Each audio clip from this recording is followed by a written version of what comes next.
Olha só um tema que eu quero trazer bem interessante para os irmãos, para ouvir a opinião de vocês também, tá, irmãos? Então, a questão que eu quero levantar para vocês é o seguinte, tá?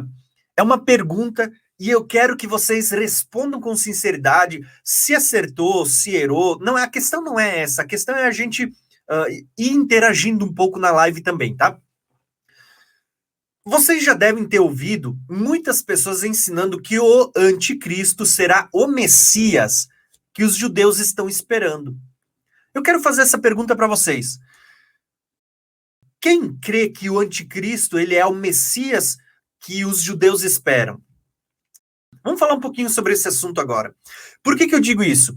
Porque se o anticristo for o Messias que os judeus esperam, então ele não pode ser brasileiro, ele não pode ser presidente dos Estados Unidos. Se o anticristo ele for o Messias esperado pelos judeus, ele não pode ser o presidente da França, ele não pode ser o Papa, tá? Ele não pode ser muitos desses personagens anteriores que a gente listou. E eu faço essa pergunta para vocês. Você crê que o anticristo ele é o Messias esperado pelos judeus? Eu vou dizer para vocês, em primeiro lugar, a minha visão, eu não creio. Tá? Mas eu respeito quem crê assim, mas eu quero falar sobre aquilo que eu vejo nas escrituras, já que hoje é um dia de estudo das escrituras, vamos analisar alguns textos. Eu separei aqui 2 textos para vocês. Existem 2 argumentos principais que são usados para falar que o anticristo, que a gente crê, ele vai ser aceitado pelos judeus como seu Messias. Então, muitas pessoas têm seguido esse viés escatológico, que os judeus vão aceitar ele como seu Messias, mas que ele vai se rebelar e que ele, na verdade, vai se manifestar como sendo o anticristo, e não o Cristo esperado pelos judeus. Particularmente, irmãos, eu discordo dessa visão, mas quem crê assim vai usar 2 argumentos. O primeiro deles é que o anticristo ele vem do povo judeu. Ele vem mais especificamente da tribo de Dan. Quem já ouviu isso? Né?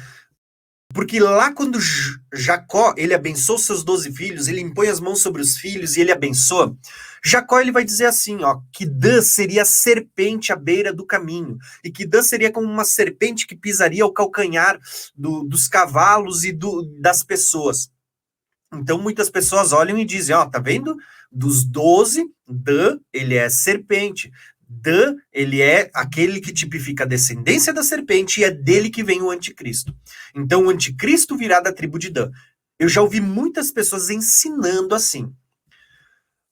Então as pessoas vão dizer, ó, tá vendo? O anticristo ele é judeu porque ele vem da tribo de Dan, ele vai ser o Messias e pronto.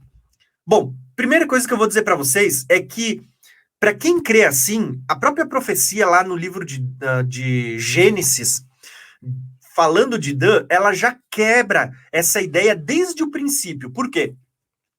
Porque nenhum judeu aceitaria um Messias da tribo de Dan. Como assim, Tiago? Talvez você vai se perguntar, como que o judeu não aceitaria um israelita da tribo de Dan como seu Messias? Simples. Porque todas as demais profecias, elas vão dizer que o Messias, o ungido, que eles esperam como um rei, como um líder político também, e não só religioso, ele tem que vir da tribo de Judá. As profecias acerca do Cristo diz que ele seria da tribo de Judá. E olha só que interessante, o próprio Jacó, na hora de abençoar, que proferem palavras de bênçãos sobre o seu filho, palavras de maldição, ele fala que Dan, ele era serpente, é o mesmo Jacó que vai botar as mãos sobre Judá e vai dizer, olha, você vai ser um leãozinho à beira do caminho e o cetro nunca se apartará de você e as nações virão a ti. Então perceba que o mesmo Jacó que está dizendo que Dan era serpente à beira do caminho, ele está dizendo que era sobre Judá que repousaria o cetro eternamente. Então, perceberam? Olha, eu até destaquei aqui uma arte para depois vocês olharem. Quando vocês olham para as 12 tribos, as 12 tribos elas eram tipificadas cada uma por uma das figuras. E vocês vão ver que Dan é simbolizado por uma serpente e Judá é simbolizado por um leão. Por quê? Porque quando Jacó abençoa seus filhos, ele vai dizer que Judá seria leãozinho, filho de leão, e que o cetro não se afastaria de Judá, e nem o bastão sairá de entre os seus pais, até que venha Siló, e a ele obedecerão os povos. Perceberam a profecia messiânica dizendo que o Cristo ele vem de Judá e que é ele que vai ter o cetro de poder e que vai reinar sobre todas as nações, sobre todos os povos? Então, esse próprio texto ele anula a ideia de que o anticristo ou que os judeus esperam um Messias da tribo de Dan.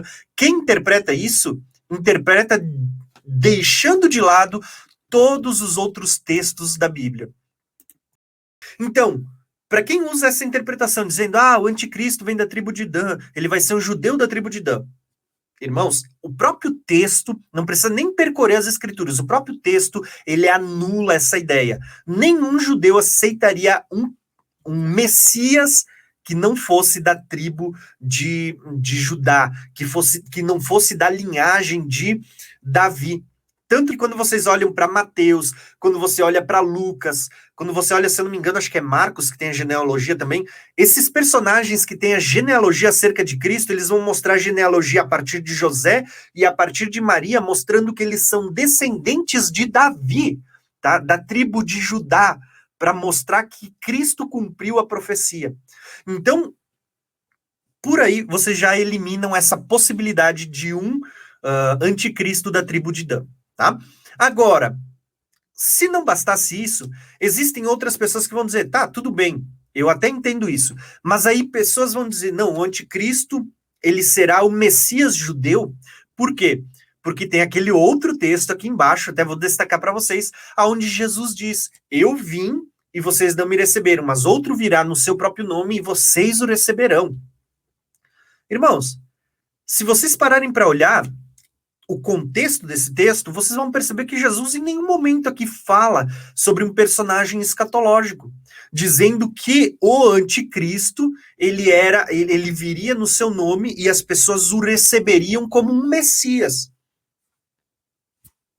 Não existe, para vocês terem uma ideia, existe uma regra na exegese que você precisa de 2 ou 3 testemunhas, 2 ou 3 textos que fundamentem para poder fundamentar uma doutrina. E ainda isso é só o mínimo, o inicial.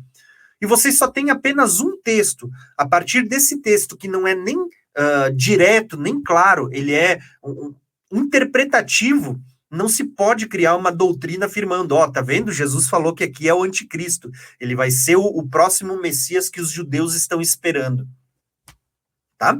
Então não existe essa interpretação. Só queria abordar isso com vocês para vocês entenderem um pouquinho, tá? Então, ao meu ver, eu não vejo fundamento ou base bíblica para defender que o anticristo será o personagem que os judeus hoje aguardam como seu Messias, tá? Não vejo isso. Até porque João, ao falar do anticristo, ele vai dizer que o anticristo, ele nega Cristo e ele nega o filho, né? E ele nega o pai. Ele nega o pai. E ele nega que o Cristo veio em carne. Bom, se o Messias judeu ele é o Cristo vindo em carne, ele vai ter que se negar a si mesmo e ele vai ter que negar o pai. Como é que o Messias judeu vai negar o pai? Como é que um judeu aceitaria um Messias que nega o pai? Tá? Então, eu não consigo ver dessa forma, tá? Respeito quem pensa assim, mas eu não vejo base bíblica que sustente essa ideia.